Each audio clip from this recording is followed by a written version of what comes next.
Hello everyone, welcome to the third video for the Indian Visual Arts CCRT plus NCRT. That is the Introduction to Indian Art. And today we're going to look into the Badami, the Ellora, the Tanjore, and the Lipakshi paintings. Right. So with this, we'll be completing with the mural paintings, and after that we'll move to the miniature ones. Right. So I think with further ado, we'll start now. Mural painting. So if you think about it, remember the Ajanta caves were Jataka inspired, and the previous Bhimbetka caves were basically looking into the everyday to day lives of the people. Now here we have the earliest Brahminical caves, and these are fragments which are found in the Badami caves, and they belong to the 6th century AD. Now, Badami is in the state of Kerala, and it is also the capital of the Western Chalukyan dynasty, which ruled from 543 to 498 AD. Now, with the decline of the Vakataka rule, the Chalukya, right, Mangalesha, he patronized the excavation of the Badami caves, and his younger son, Pulakeshi I and Kirtivarman, basically, they are the ones who are giving, patronage to this. There's one of the famous scenes there in right, which they're cave paintings, right? But they also show some kind of scenes in the palace. So, despite the fact that they are mainly dedicated to the image of Vishnu, right? They are, and there's a cave there in Badami, which is also known as the Vishnu cave. So, despite that, we have some palace themes as well, right? There is also a so-called Shiva and Parvati, and this is also very well preserved. It follows the technique of the Ajanta, and the modeling is sensitive in texture and expression and soft elastic. So, what basically the painting of Ajanta, Bagh, and Badami, they represent the classical tradition of the North and the Deccan at the best. And this is painting from Badami, and this is known as the Queen and Attendants. Now, the next interesting cave, right, is basically Sita Navasal. Its name is derived from Stitana Vasayil, a Tamil word, which means the abode of great saints. And here, the Sitana Vasal and other centers of painting show the extent of penetration in the south. They are basically intimately connected with Jain themes and symbology. They enjoy the same norm and technique of that of Ajanta.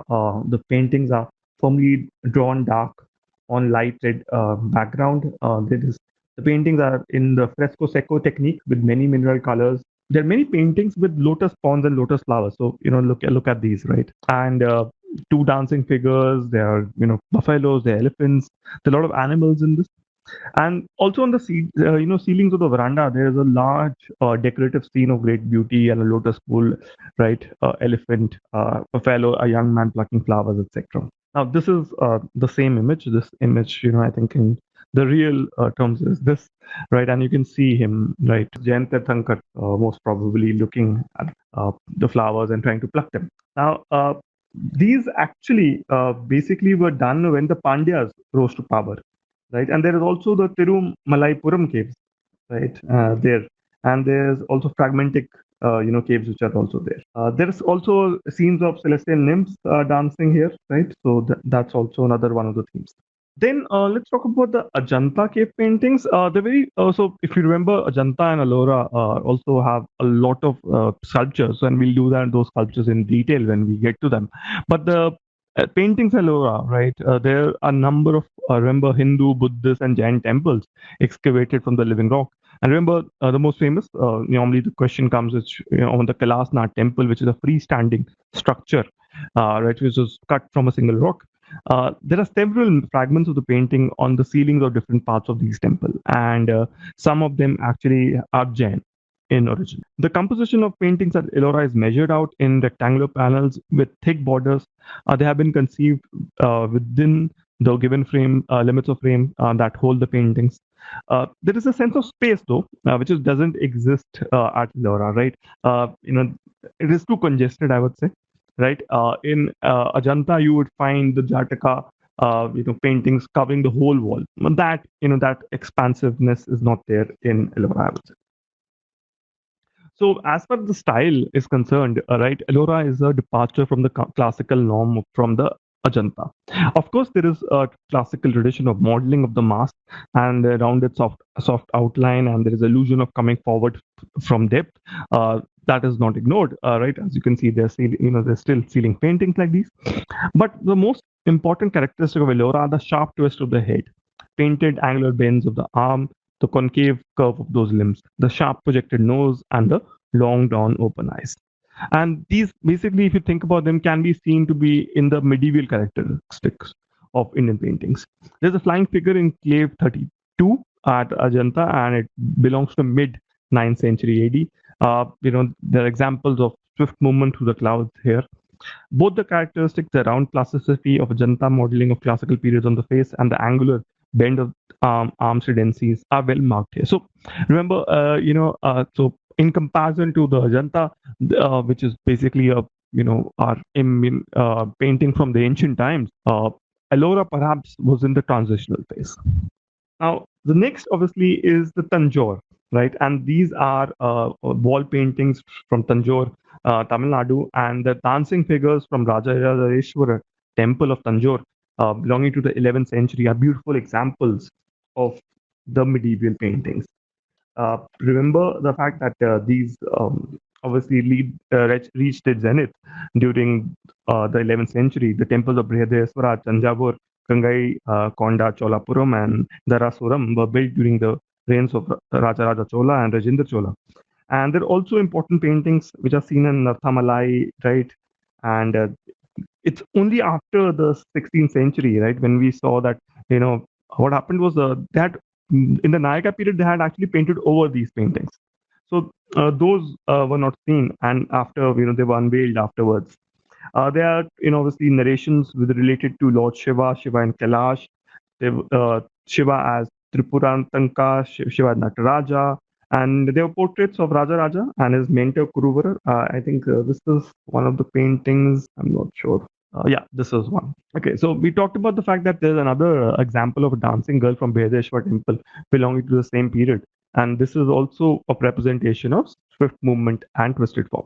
The back and the hips of the figure are vividly and realistically shown, right? So there's a lot of detail, right? With the face is shown in profile, the eyes are wide open, right? The rapacious figure of the temple dancer is vibrating. So there's sophistication in art, and there's a lovable feast to the eyes as well. So if you think about them, the paintings of Tamil Nadu are throbbing in vitality, right? They're not as sensitive maybe as in Ajanta, right? But no less, I would say, right? So that is, I would say, a very interesting pattern of Tanjore art or Chola art. So Vijayanagara murals, if you look at it, the last series of wall paintings belong to the Lepakshi temple near Hindupur, and this is in the 16th century. And these themes are basically Shaivite and secular themes, right? And there's a scene of standing women, right? In spite of their well-built form, has stomach becomes stiff. The figures are shown in profile, and obviously their the special treatment of the faces is there, and there is a second eye is drawn projecting horizontally in space. The color and scheme of the ornamentation of these figures are very pleasing, and there's a highly sophisticated taste of these Indian artists.